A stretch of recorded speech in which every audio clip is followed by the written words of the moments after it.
नमस्कार, मैं हूं संजीव श्रीवास्तव। आप देख रहे हैं 4 PM news network. Uttar Pradesh के मुख्यमंत्री योगी आदित्यनाथ ने मध्य प्रदेश के पूर्व मुख्यमंत्री दिग्विजय सिंह और मध्य प्रदेश की ही पूर्व मुख्यमंत्री उमा भारती के एक आइडिया को अपने राज्य में लागू किया था और उनके लागू करने के बाद वो योजना बहुत वक्त तक तो नहीं वो सुचारू रूप से चली या हुई, लेकिन अब जो आइडिया मूलतः मध्य प्रदेश का माना गया और जिसे योगी आदित्यनाथ ने अपनाया, उसी आइडिया को अब मध्य प्रदेश के मुख्यमंत्री मोहन यादव एक बार फिर कह सकते हैं मध्य प्रदेश में लागू करने जा रहे हैं। दिन सुनिश्चित हो गया है। 6 जनवरी 2025 से मध्य प्रदेश में वो प्रयास आरंभ होने वाला है जो किसी दौर में मध्य प्रदेश में मुख्यमंत्री रहते दिग्विजय सिंह ने एक आरंभ किया था या उमा भारती ने उसे अपनाया था, और उसके बाद वो जो तरीका था उस पर योगी आदित्यनाथ अमल करते नजर आए थे। हालांकि कोई नई बात नहीं थी, चाहे वो दिग्विजय सिंह की बात की जाए या उमा भारती या योगी आदित्यनाथ, उनके पहले और इनके अलावा भी कई सूबों में ये जो तरीका है होता दिखलाई पड़ता रहा। अलग अलग तरीके से हुआ होगा उसको अपनाने का क्रम, लेकिन होता रहा या हुआ था पहले, ऐसा हम कह या मान सकते हैं। अब मोहन यादव ने जब ये कदम उठाया है तो कई सारी बातें इस मामले मसले पर हो रही हैं, और पूरा मामला मसला क्या है मैं आपको बताता हूं।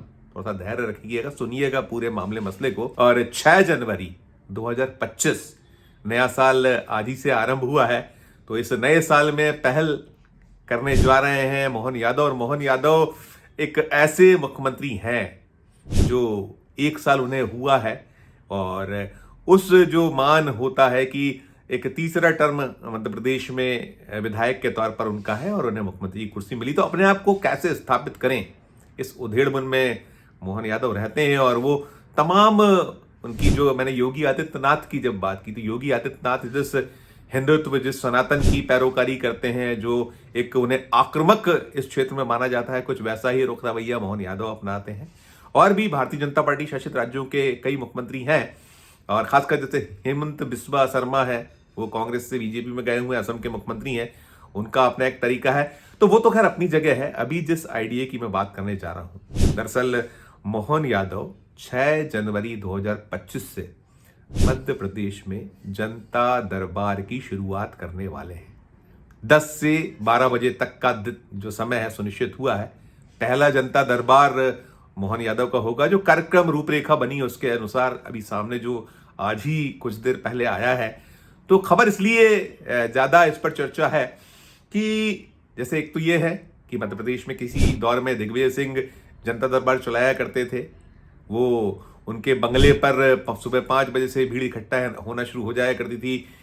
कुछ जब शुरुआत हुई थी तब तो जब वो भोपाल में होते तो हर दिन वो दरबार में लोगों से मिलते थे, खुले दरबार में, जनता दरबार में, आम दरबार में वहां पहुंचते थे, और सुबह 6 बजे वे निकल आया करते थे बंगले से, और जो भीड़ हुआ करती थी उससे मिलते थे दोनों, और लाइनें लगती थी उनके जो बंगले के भीतर एक जो जितनी भी व्यवस्था है उसको करते हुए, और वो हर तरफ जाते थे, लोगों के आवेदन लेते थे, और कोई ऐसा मैकेनिज्म नहीं था, कोई भी आ सकता था, कोई भी मिल सकता था, कोई ऐसी कोई पूरी की पूरी उसको लेकर प्रक्रिया तय नहीं थी। लेकिन हाँ, दिग्विजय सिंह जब भोपाल में होते थे, या पहले शुरू में हर दिन, फिर कुछ दिन सुनिश्चित हुए, सब चलता था, आवेदन आते थे, लोगों की समस्याओं का निराकरण उन आवेदनों के आधार पर किया जाता था। बाद में जब 2003 में सरकार यहाँ बदली तो उमा भारती आई। उमा भारती ने प्रयास शुरू किए इसी तरीके का दरबार लगाना। हालांकि वे 8-8.5 महीने ही मध्य प्रदेश की मुख्यमंत्री नहीं, लेकिन उन्होंने दरबार की शुरुआत की, और जब जन सैलाब उमड़ा और उनकी अपेक्षाएं आकांक्षाएं देखी, और एक वक्त तो ऐसा भी आया कि कुछ दरबार तो हो पाए, 2-3-4 दरबार हुए, लेकिन जब एक दरबार में लोगों का जो उन्होंने दुख, समस्याएं, दर्द सुने, देखे, और भीड़ जिस तरीके से जन सैलाब उमड़ा, तो वो बुरी तरह आहत हुई, और वो दरबार फिर उस जो भीड़ का मुख्यमंत्री के प्रति एक उनसे अपेक्षाएं थी, और उन्हें लगा कि वो कैसे पूरा कर पाएंगी, तो फिर वो दरबार उन्होंने बंद कर दिया था। जैसा मैंने कहा कि ये दरबार पहले भी हुए, और भी मुख्यमंत्रियों ने अलग अलग तरीके से, उसके नाम कुछ और थे, अर्जुन सिंह जी को भी गरीबों का मसीहा माना जाता था मध्य प्रदेश के मुख्यमंत्री जब थे। और भी कई मुख्यमंत्री रहे हैं जिन्होंने इस तरीके के आम जन से मेल मुलाकातों का एक सिलसिला शुरू किया, चला रहा, फिर बंद हुआ, चलता रहा, फिर और भी राज्य। लेकिन अभी ताज़ी बात की जाए तो उत्तर प्रदेश के मुख्यमंत्री जब बने योगी आदित्यनाथ साल 2017 में, तो उन्होंने जनता दरबार का सिलसिला शुरू किया था और कहा या बताया ये जा रहा था कि जब वो सांसद होते थे तब भी ऐसा जनता दरबार लगाते थे, लेकिन मुख्यमंत्री होने के बाद विधिवत उन्होंने भी दरबार लगाए, सजाए, लोगों को सुना, देखा, उनकी समस्याओं का निराकरण का प्रयास किया।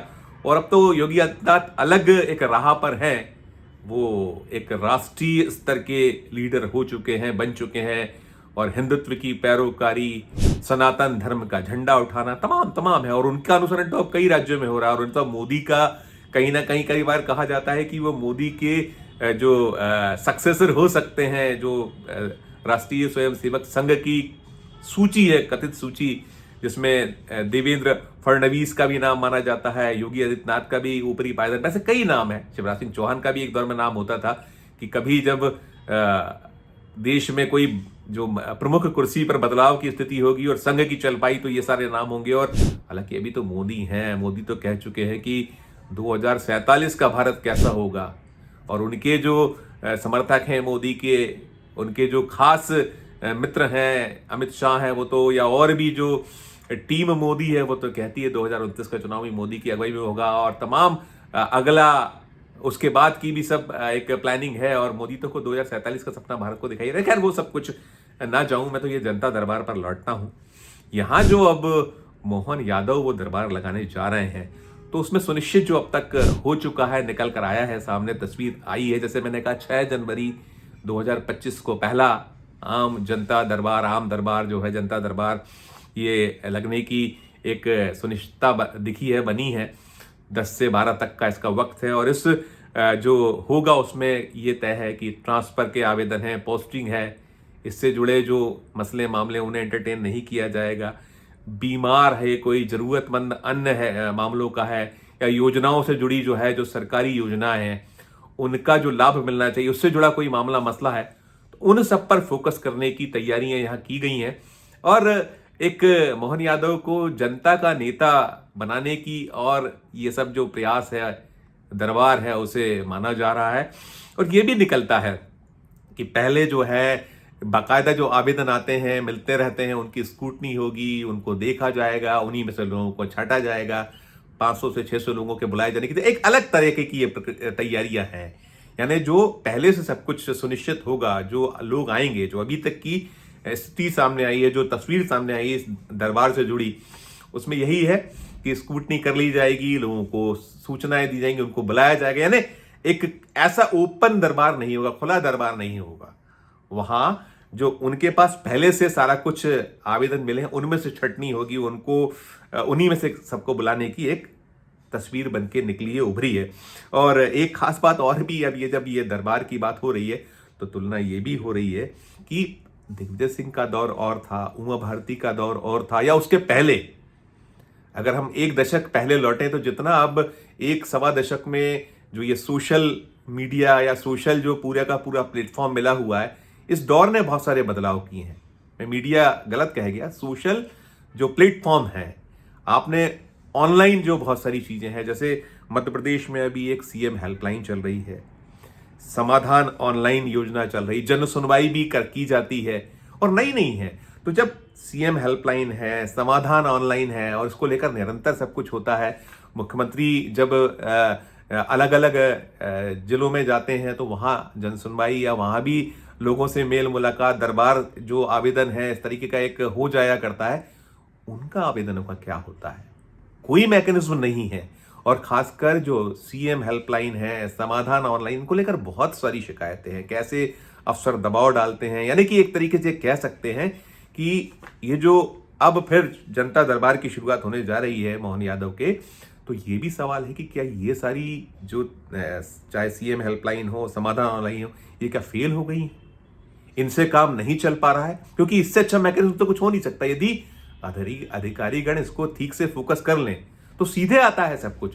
और सीएम हेल्पलाइन को लेकर तो 20 शिकायतें ये होती है कि उस ऑनलाइन पे की गई शिकायत का ही कोई निराकरण नहीं हो रहा, दबाव आ रहे हैं दिक्कतें आ रही हैं। यानी कुल मिलाकर जो नौकरशाही है या सरकारी मशीनरी है, उसकी हीला हवाली, ये जो इस पूरे क्षेत्र में आरोप जो होता है, भ्रष्टाचार आरोप जो होता है, मक्कारी आरोप जो होता है कि जो जनता को उनकी हक मिलना चाहिए उसको वंचित किया जाना, कैसे उसको मजबूर किया जाए कि वो एक जो बार बार होता है ना कि अब तो भ्रष्टाचार भी शिष्टाचार हो गया है, तो वो कुछ के लिए तो ये कहीं दर्शा रहा है कि जब इतना साफ साफ स्थितियां हैं कि अब किसी को कहीं तक आने की जरूरत नहीं, घर बैठे जब आप योजनाएं दे रहे हैं, तो फिर क्यों नहीं सब हो पा रहा है, क्यों दरबार लगाना पड़ा है ना। फेल्यूर तो है, लेकिन देखिए एक अच्छा पहल कह सकते हैं कि ठीक पहल है, बढ़िया पहल है, लेकिन बात वही है कि